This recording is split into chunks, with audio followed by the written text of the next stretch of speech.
안녕하세요, 여러분. 예, 직업정보론 이제 마지막 시간입니다. 본 교재에 있어서는 마지막 강좌입니다. 자, 우리 교재 139페이지 보겠습니다. 138페이지네요. 정기, 부정기 통계 자료. 그래서 간행문이라는 거죠. 간행물. 그래서 주로 이제 그 한국고용정보원에서 만들어지는 연구 혹은 뭐 성과물 중 이런 자료들에 보면 정기적으로 간행되는 간행물도 있고요. 고용과 관련된 데이터를 볼 수 있는 자료들이 있습니다. 그 첫 번째가 워크넷 구인 구직 및 취업 동향 해서 말 그대로 타이틀에도 있다시피 워크넷에 들어와서 구인이나 구직 활동을 하시는 분들을 대상으로 조사를 해놓은 겁니다. 그러다 보니까 전체 데이터는 아닐 수 있겠죠. 국민들이 있다면 일부는 워크넷을 이용하고 또 일부는 예를 들어서 잡코리아를 이용하기도 하고 또 일부는 사람인을 이용하기도 하고 등등등 혹은 생활정보지를 이용하는 분들도 있겠죠.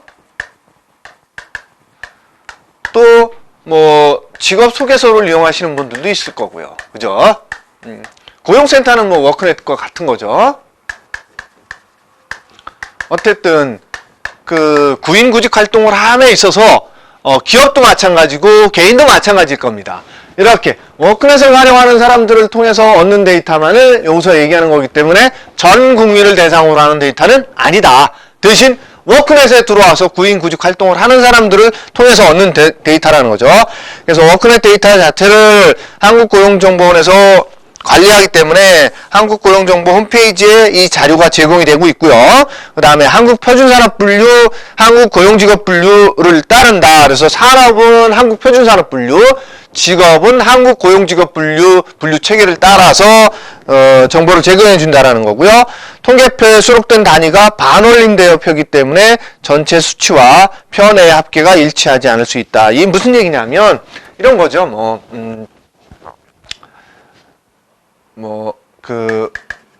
격리사무원, 전체 사무직종 중에서 10.5%, 51%, 그 다음에 총무사무원, 이런 식으로 해서 11.53%. 이러다 보면 요 뒤에 게 딱 해서 100점 땅땅이 안 떨어질 수 있다는 거예요. 반올림을 하기 때문에. 그 얘기입니다.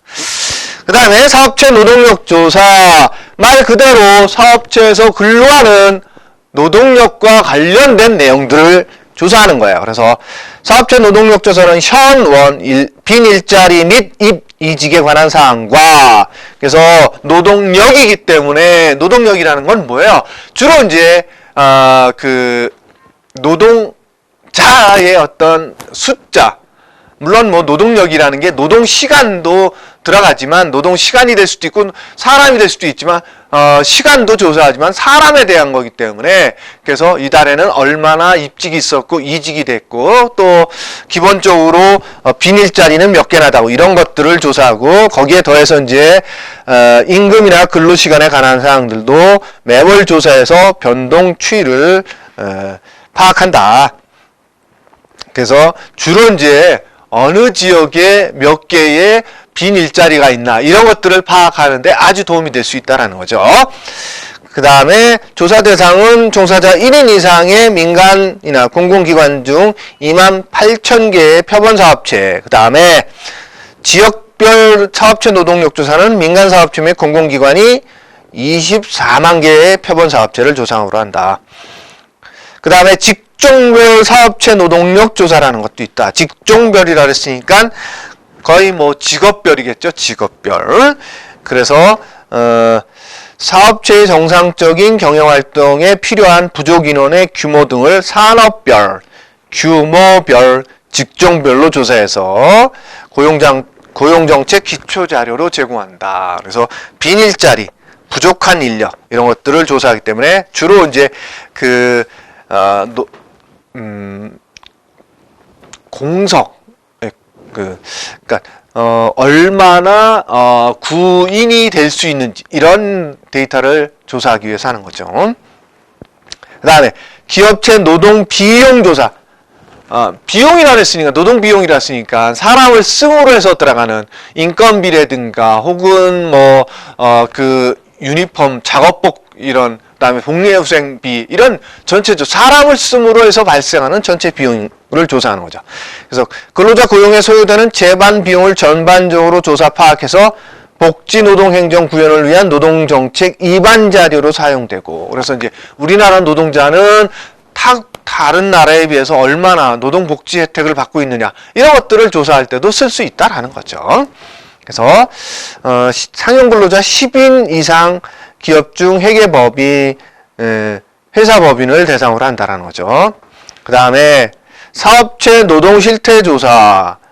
그래서 통계청에서 하는 전국 사업체 조사 원시 자료를 노동부 행정기준에 맞게 가공 집계해서 각종 고용노동 행정 대상 사업체 수와 종사자 수에 관한 통계 자료를 제공한다.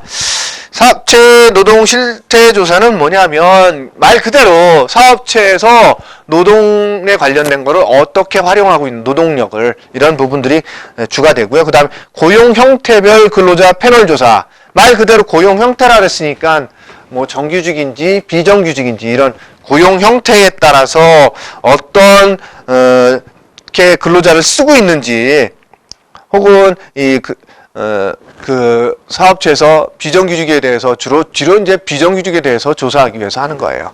그래서 비정규직 근로자들 중에서 이제 패널을 선정해서 그런 분들이 조사 데이터를 제공해 주는 거죠. 그래서 한국고용정보원에서 제공하는 통계물은 직업능력개발 통계연보, 그 다음에 고용보험 통계연합, 워크넷 구인구직 및 취업동향. 그래서 한국고용정보원에서 세 가지의 대표적인 사이트를 운영하는데, 이게 이제 워크넷 사이트도 관리하고요. 그 다음에 HRDnet. 여러분들 HRDnet 들어보셨죠? 그 다음에 고용보험 사이트. 이러다 보니까 여기서 나오는 게 이제 워크넷 구인구직 및 취업 동향이 여기서 나오는 거고요. 그 다음에 여기서 나오는 게 직업능력개발 통계 연보고요. 그 다음에 여기서 나오는 게 고용보험 통계 현황입니다. 이렇게 세 가지의 사이트를 한국고용정보원에서 운영한다, 이렇게 아시면 될 것 같아요. 자, 다음은 3절입니다. 고용정보의 주요 용어입니다. 그래서 우리가 이제 직업상담원으로서, 직업상담사로서 살아가면서 접하게 되는 고용 서비스 시장에서 사용되는 용어들입니다. 예, 이 용어는 기본적으로 아셔야 되는 용어들이에요. 첫 번째가 경력연수입니다. 경력연수는 쉽게 얘기해서 이제 연수를 볼 때 그 사람의 어떤 경력을 볼 때 첫 번째가 경력연수가 있고요. 그 다음에 근속연수가 있어요. 이거는 첫 직장에서부터 시작해서 현재까지, 그래서 주로 이제 하나의 직종에 대해서 내가 사무직 쪽으로 계속 왔다 그러면 첫 직장부터 다 따지는 거야. 근데 근속연수는 뭐냐? 입사 시점부터 따지는 거예요. 그 회사 다녔던 게 얼마냐? 이걸 근속연수라고 봐요. 그래서 약간의 차이가 있는 거죠. 그 다음에 경제성장률은 뭐예요? 전년 대비 얼마나 오래 경제가 성장을 했느냐, 이런 걸. 그래서 다음 페이지에 보면 금년도 불변 GDP에서 전년도 불변 GDP를 뺀 금액만큼이 전년도에 대비해서 얼마나 성장을 했느냐, 이걸 보는 거예요.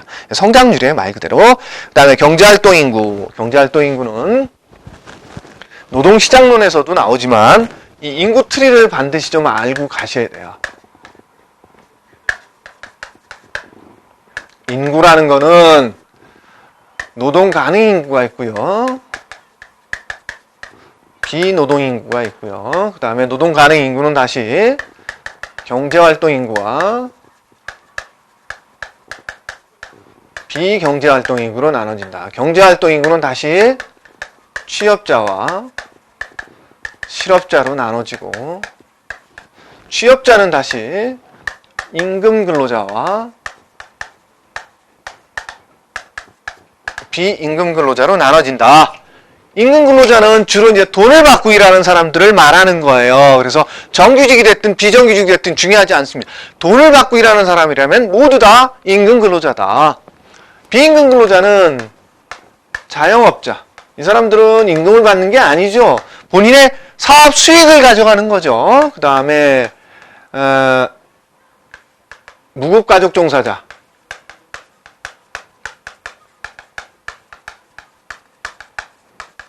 그 다음에 일시휴직자. 예, 이런 사람들을 비임금 근로자라고 한다. 무급가족 종사자는 뭐냐면, 여기서도 나오겠지만, 이제, 내 어머니가 가게를 운영하세요. 그러면 내가, 방학 때라서, 나머지 시간은 도서관 가서 공부를 하는데, 바쁠 때만 어머니 가게에 가서 점심시간이면 뭐 점심시간 혹은 저녁시간 저녁시간 가서 하루에 뭐 몇 시간씩 해서 주당 18시간 이상을 가서 일을 해주는데 급여는 안 받는 거죠. 이게 무급가족 종사자예요. 말 그대로. 뭐 회사가 됐든 농장이 됐든 중요하지 않아요. 내 가족이 운영하는 곳에 가서 무급으로 주당 18시간 이상을 일해준 무급가족 종사자예요. 그래서 취업자에 속하는데 비임금 근로자에 속한다라는 거죠. 그 다음에 일시휴직자는 말 그대로 일시휴직한 거예요. 그래서 실직한 건 아니야. 휴직이야, 휴직. 대신 이제 휴직 기간 동안에 돈이 안 나오면 비임금 근로자가 되겠죠. 그죠? 예. 그래서 이걸 이제 나무를 틀어뜨려 놓은 것처럼 보인다. 그래서 제가 이제 인구 틀이라는 명칭을 쓰는데, 자, 이제 여기서 계속 나오겠지만, 이제 여기서 주로 쓰는 것들이 이거예요. 용어가 이제, 경제활동 참가율. 경제활동 참가율이라는 거는 노동 가능 인구분의 경제활동 인구야. 노동이 가능하다는 인구는 15세 이상인 인구예요. 그래서 15세 이상 인구라는 거는 자, 만 15살만 넘으면 나가서 돈 벌어도 돼. 이런 식인 거. 그게 이제 OECD 국가 기준이에요. 그게 뭐 우리나라 기준으로 하는 게 아니라, 그래서 만 15세 이상이면 중학교를 졸업하는 걸 겁니다. 그래서 우리도 뭐 지금 보통 중학교까지 의무교육으로 돼 있죠. 의무교육 이후상이면 나가서 돈을 벌어도 된다라는 거예요. 어쨌든 이 사람들이 노동 가능 인구에 비노동 인구는 옛날엔 64세 이상이었는데 이제 위로는 나이를 없앴어요. 비노동 인구라는 거는 주로 이제 어떤 사람들이냐면 완전 은퇴자라든가 그 다음에 완전 노령자 있죠. 완전 노령자. 그래서 일을 할 수 없는 상태에 있는 분들, 이런 분들이 주로 비노동 인구에 속하는 분들이고요. 그 다음에 경제활동 인구는 노동 가능 인구 중에서 경제활동에 참여하겠다고 노동시장에 나가 있는 사람들을 얘기하는 거예요. 그래서 이 사람들 중에 취업이 된 사람도 있지만 실업 상태로 있는 사람들도 있어요. 그래서 그러면 실업자와 백수가 달라요. 요거 먼저 설명을 하고 요에 갈게요. 비경제활동 인구는 뭐냐면 주로 이제 어떤 사람들이냐면 전업주부. 일을 할 수 있는데 안 하는 사람들인 거죠. 그 다음에 백수. 백수와 실업자는 다릅니다. 예, 백수는 빈둥빈둥이고 실업자는 뭐야? 직업을 구하기 위해서 열심히 뛰어다니는데 직업이 안 구해지는 사람들이 실업자예요. 여러분들 백수하고 실업자하고 같은 거 아닙니다. 예, 이거 아니에요 정말. 여러분들 이거 헷갈리시면 안 됩니다. 그 다음에 취업준비생.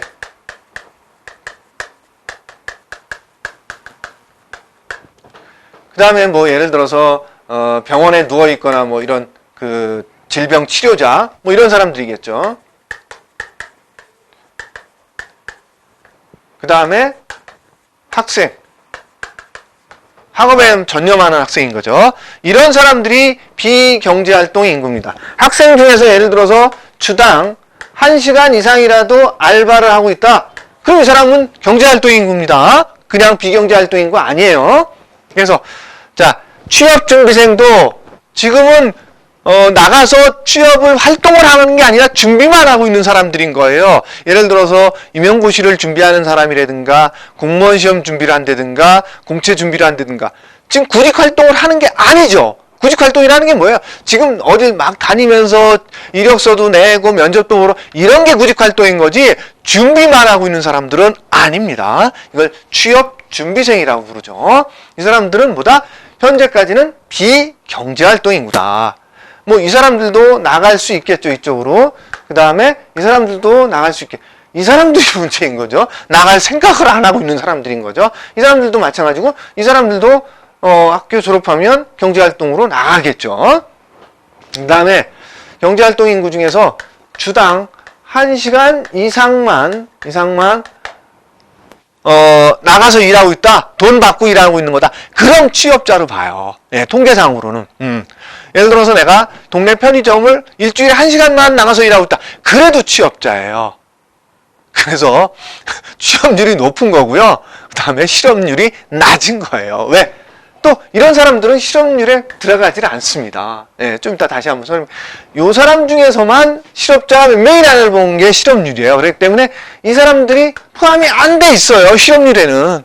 그래서 실제적인 실업률과 그 통계 실업률이 좀 차이가 나는 겁니다. 많이 차이 나죠, 사실은. 그 다음에 임금 근로자는 아까 얘기했다시피 정규직이든 비정규직이든 상관없이 돈을 받고 일하는 사람들이다. 그러면 다 임금 근로자예요. 자, 그래서 이 인구 트리를 좀 반드시 좀 이해를 해 주시고요. 그 다음에 여기서 이제 나오는 거 다시 설명을 드리면 경제활동 참가율.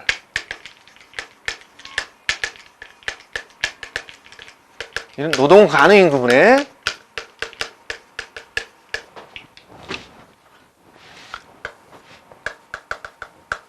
경제활동 인구 곱하기 100이에요. 그 다음에 실업률은 경제활동 인구분의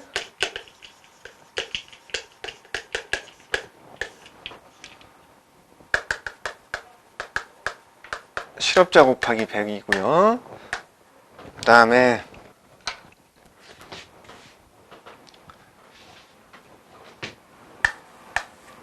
취업률은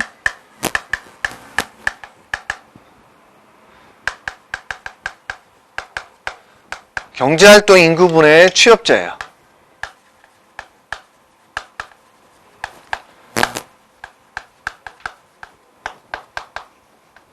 자, 여기서 이제 고용률이라는 걸 하나 볼게요. 고용률. 고용률은 취업자가 분자로 올라가는 건 맞는데 분모가 달라요. 분모가 뭐냐면 노동 가능 인구입니다.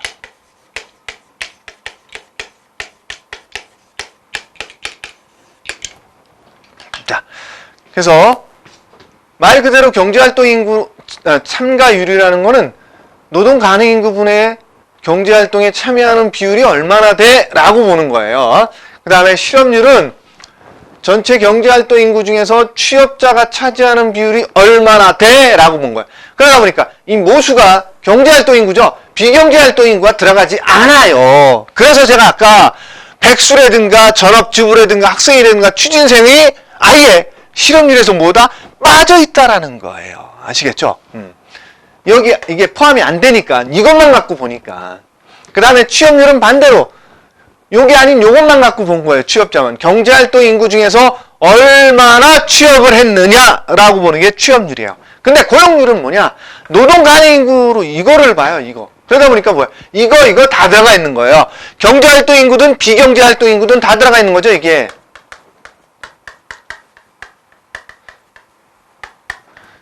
요것 분에 일할 수 있는, 그러니까 15세 이상이니까 그 나라에 일할 수 있는 인구 중에서 얼마나 일하고 있느냐를 보는 게 고용률이고요.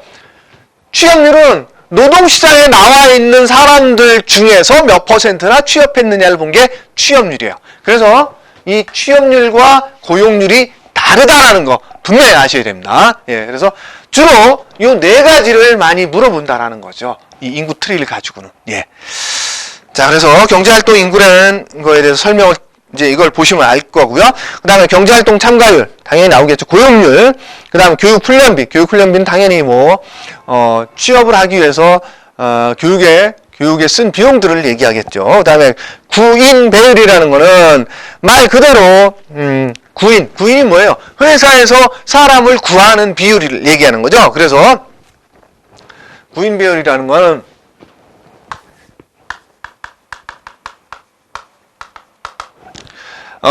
신규 구인 인원,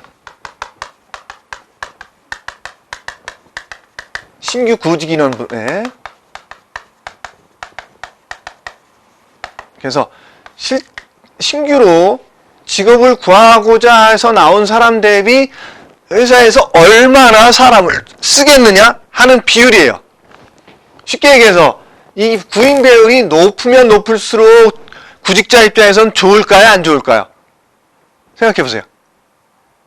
예, 좋은 거죠. 예, 왜냐하면 이 구인 비율, 예를 들어서 노동시장에 100명이 나와서 직업을 구하자고 나왔어요. 근데 회사에서 120명을 구하겠대. 그럼 좋은 거예요? 나쁜 거예요? 좋은 거죠. 그죠? 예. 근데 반대로 50명만 구하겠대요. 그러면 50명은 취업은 못 하는 거잖아요. 그죠? 그러니까 구인 배율은 높으면 높을수록 경제 상황도 좋은 거고 구직자 입장에서는 훨씬 더 좋다라는 거예요. 이해되시죠? 그 다음에 근속 연수, 제가 아까 말씀드렸죠.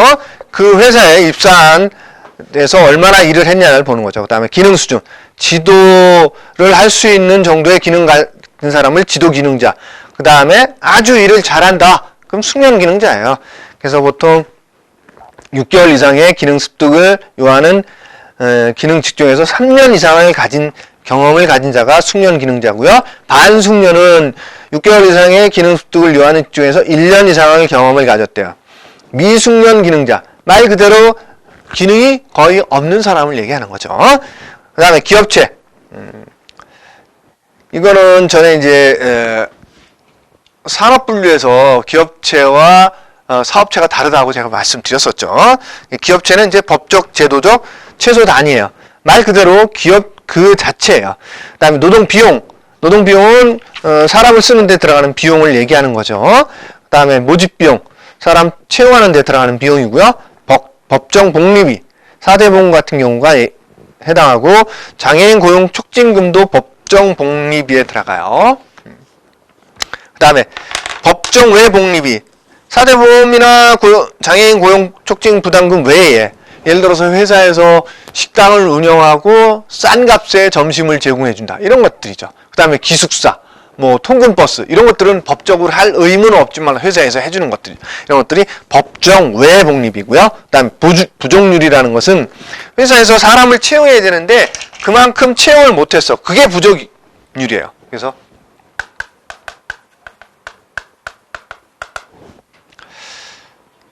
현원 플러스 부족 인원 대비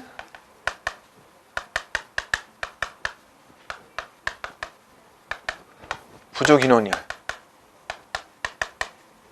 쉽게 얘기해서 우리 회사에 TO라는 표현을 많이 쓰죠. TO가 100명인데 지금 90명밖에 없다. 그럼 10명이 모자라는 거죠. 이게 부족률이에요.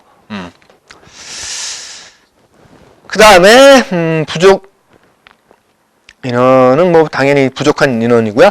비경제활동 인구 설명드렸죠. 그 다음에 사업체, 그 다음에 상용과 일용. 주로 이제 상용이라는 거는 통계청이나 이런 데서 보면 1년 이상 고용된 사람을 상용 근로자라고 표현을 하는데 이게 이제 조사하는 데마다 약간씩의 차이는 있다. 그래서 구인, 구직 및 취업 동향에선 고용계약 기간이 1개월 이상인 자를 상용으로 본다라는 거죠. 어쨌든 일정 기간 이상을 고용기간이 보장된 자를 상용이라고 볼 수 있고, 일용은 그렇지 않은 사람들인 거죠. 매일같이 급여를 받는다든가 아니면 3개월 동안 45일 미만 근로한 자라든가 이런 사람들, 혹은 한 달 미만으로 고용계약 체결한 사람들, 이런 사람들을 일용 근로자라고 표현한다. 그 다음에 근로시간은 정상 초과, 이거 정상은 하루에 8시간 일하는 거, 그 다음에 그거는 넘어가면 초과 근로가 되겠죠. 그 다음에 비정규직 근로자는 한시적 근로자, 시간제 근로자. 한시적이라는 건 뭐예요? 일정 기간 동안에만 쓰겠다라는 거예요. 그게 이제 주로 파견직이나 혹은 계약직, 기간제 근로자를 얘기하는 거죠. 그 다음에 시간제 근로자는 말 그대로 하루에 몇 시간씩만 쓰겠다라는 거예요. 그 다음에 신규 구인 인원은 뭐예요? 그 해당 월에 기업체로부터 우리 이달에 몇 명 필요해서 구인 등록합니다. 이렇게 된 게 신규 구인 인원이에요. 신규 구직자는 마찬가지로 해당 월에 나 일자리 구해야 되겠습니다. 라고 구직 등록한 사람들을 얘기하는 거죠. 그 다음에 신규 입직자는 해당 월에 얼마나 입직했느냐 이걸 따지는 거고요. 그 다음에 신규 채용률은 말 그대로 전월 말 대비해서 당월에 얼마나 채용을 했느냐, 신규 채용했느냐 이걸 얘기하는 거예요. 그 다음에 실업률 나왔죠. 실업률. 요거. 그 다음에 실업자. 예. 조사 대상 주간에 수입 있는 일을 하지 않았고 지난 4주간 일자리를 찾아 적극적으로 구직 활동을 하였던 사람으로서 일자리가 주어지면 즉시 취업이 가능한 사람이라는 거죠. 그래서 실업자와 백수는 같다, 같지 않다? 예, 같지 않습니다. 백수는 뭐예요? 빈둥빈둥인 거죠. 일할 생각이 없습니다. 근데 실업자는 뭐예요? 구직활동 열심히 하는 사람을 실업자라고 표현하는 거죠. 그 다음에 알선율. 알선율은 말 그대로 알선이라는 건 뭐예요? 구직자에게 사람 뽑는 회사에 소개시켜주는 행위 이런 것들을 알선이라고 그래요. 그 얼마나 알선해줬냐 이거예요. 그래서 신규 이달에 뭐 100명의 구직자가 나 취업해야 되겠소 라고 구직 등록했는데 그 사람 중에서 몇 사람이나 회사에 소개를 시켜줬냐 이게 알선율이에요. 알선 건수가 소개해준 건수죠. 채용이 될 수 있도록. 그 다음에 연간특별급여액이라는 거는 말 그대로 정기급여 외에 지급되는 것들을 얘기하고요. 그 다음에 연령은 만 나이를 얘기하고요. 그 다음에 유효 구인 인원은 뭐냐면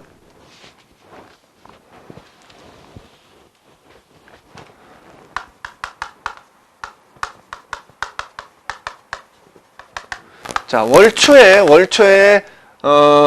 회사들이 모두가 합쳐서 우리 지역에서는 100명을 뽑겠다 그랬어요. 근데 중간에 보니까 어느 회사는 그 회사 직원 소개로 혹은 뭐 사장이 알아서 지인 소개로 이런 식으로 뽑다 보니까 월말에 갔더니 50명만 더 뽑으면 돼. 이게 유효 구인 인원이에요.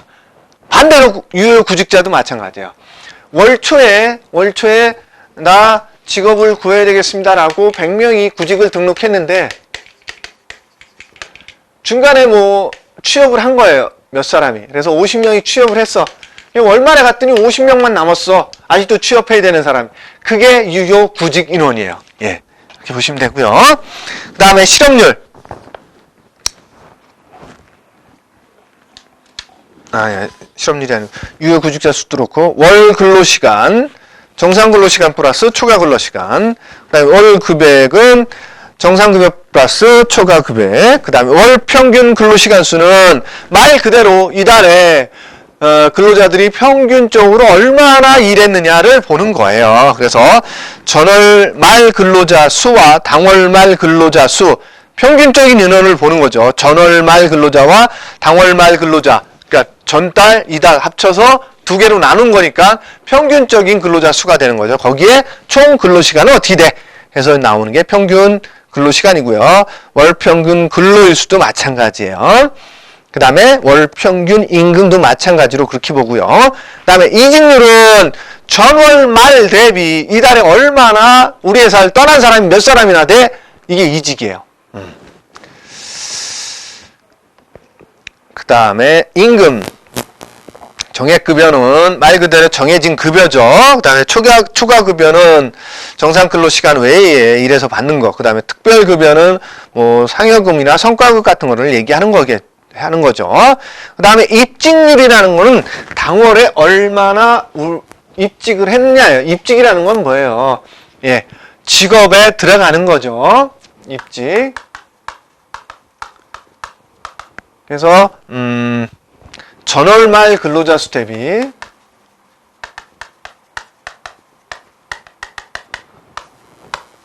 당월 입직자. 입직이라는 거는 신규 채용일 수도 있고요. 다른 사업장에서 우리 사업장으로 전근에 오는 사람도 입직으로 볼 수 있다는 그 사업장 기준에서 보면. 예. 그 다음에 재취업 기간은 뭐 당연히 재취업하는데 들어간 기간이고요. 제시임금이라는 거는 회사에서 제시하는 거예요. 제시임금은 회사에서 제시하는 거. 심화임금은 구직자가 심화하는 임금. 그래서 제시임금과 심화임금이 좀 달라요. 그 다음에 종사상취, 고용주, 한 명 이상의 유급 직원을 두고 농장이나 사업체를 운영하는 자, 자영자, 유급 직원 없이 혼자 또는 무급 가족 종사자와 농장이나 사업체를 운영하는 자. 무급 가족 종사자, 제가 이거 설명할 때 얘기했었죠. 무급 가족 종사자.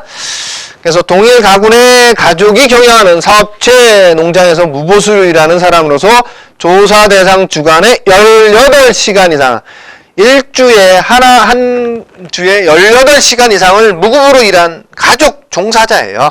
그 다음에 비임금 근로자, 자영업자, 무급 가족 종사자를 말한다. 일시 휴직자도 포함돼요. 그 다음에 주당 근로시간, 당연히 한 주에 얼마나 근로했느냐라는 거였고요. 월 근로시간에 7을 곱하고 30.4를 나누, 30.4는 뭐냐면 1년 365일을 12달로 나누면 30.4예요. 그래서 30.4예요. 그래서 한 달에 정확히 30일이 떨어지도 않고 그렇다고 31일도 아니다라는 거죠. 그 다음에 직종. 당연히 뭐 그 직업을 해당 직업을 말하는 거죠. 그 다음에 충족률. 이거는 이제 회사에서 신규로 구인하는 사람 대비 얼마나 취업됐느냐. 쉽게 해서 고용센터나 이런 데서 얼마나 회사에 충족을 시켜줬느냐 이렇게 이해하시면 될 것 같아요. 그래서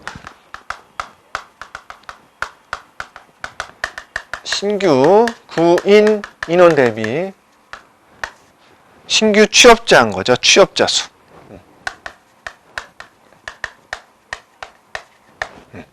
곱하기 100이죠. 유리니까. 그 다음에 취업률. 여기서의 취업률은 이걸 갖고 얘기하는 게 아니라 이거 없을 때 단순하게 구직자와 취업자 수만 알 때 내가 예를 들어서 우리 고용센터가 뭐 땡땡 고용센터가 고용센터에서 그달에 구직자 수가 100명이었는데 그 고용센터에서 취업을 시킨 사람이 70명이다. 그러면 70%라는 거예요. 여기서의 취업률을 얘기하는 거예요. 저걸 가지고 하는 취업률이 아니고요. 아시겠죠? 그 다음에 취업자, 조사 대상 주간 중 수입을 목적으로 1시간 이상 일한 자. 주당 1시간 이상 뭐예요? 임금을 받으면서 취업한 사람. 혹은 경제적 목적으로 하겠다. 수입을 목적으로 1시간 이상 일한 자를 취업자라는 거죠. 그래서 여기에는 뭐다? 임금 근로자도 있고 비임금 근로자도 있다. 그 다음에 퇴직금. 예. 퇴직 일시금과 중간정산액 및 해고 예고 수당을 포함한 합계액을 말한다. 뭐 퇴직과 관련된 금액이 퇴직금액이에요. 그 다음에 퇴직 해고율. 전월말 대비 당월에 퇴직 해고된 자가 몇 명이나 되느냐. 간단하죠. 그 다음에 학력. 어렵지 않고요. 그 다음에 희망임금 충족률 하나 볼게요. 희망임금 충족률. 제가 희망임금과 제시임금 다르다 그랬죠. 제시임금은 누가 제시하는 거다? 회사에서 제시하는 거다. 그 다음에 희망임금은 누가 제시하는 거다? 구직자가 제시하는 거다. 구직자가 희망하는 임금이에요. 그래서 희망임금 충족률은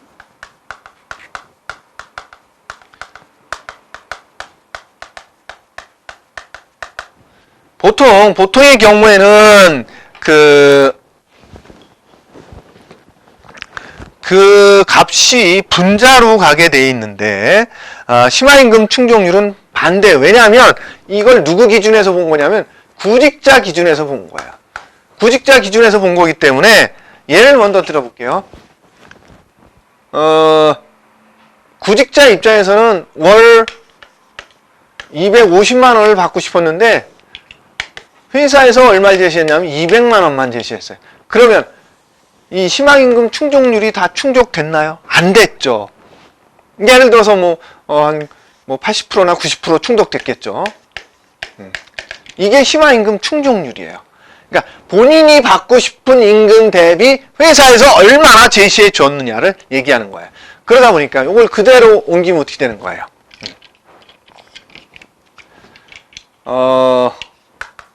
희망임금, 임금 대비 제시임금이 되는 거죠.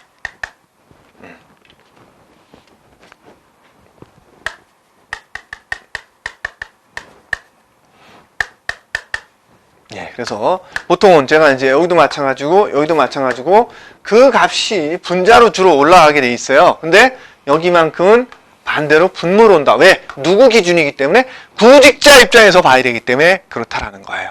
아시겠죠? 예. 자, 이렇게 해서 우리 그 직업 정보론을 모두 마쳤어요. 여러분들 그 직업 정보론은 그렇게 어려운 부분은 없어요. 근데 문제는 외워야 되는 부분들이 좀 있다라는 거죠. 그죠? 예. 압니다. 여러분들 어려우신 거 아는데, 그래도 어쩌겠습니까? 시험이라는 거잖아요. 국가 시험이고 그러다 보니까, 노력한 만큼 결과는 주어지게 돼 있습니다. 그래서 여러분들 좀, 이왕 하시는 거니까 좀 더 노력하셔가지고 꼭 합격하시기를 진심으로 기원 드릴게요. 여러분들 수고 많으셨습니다.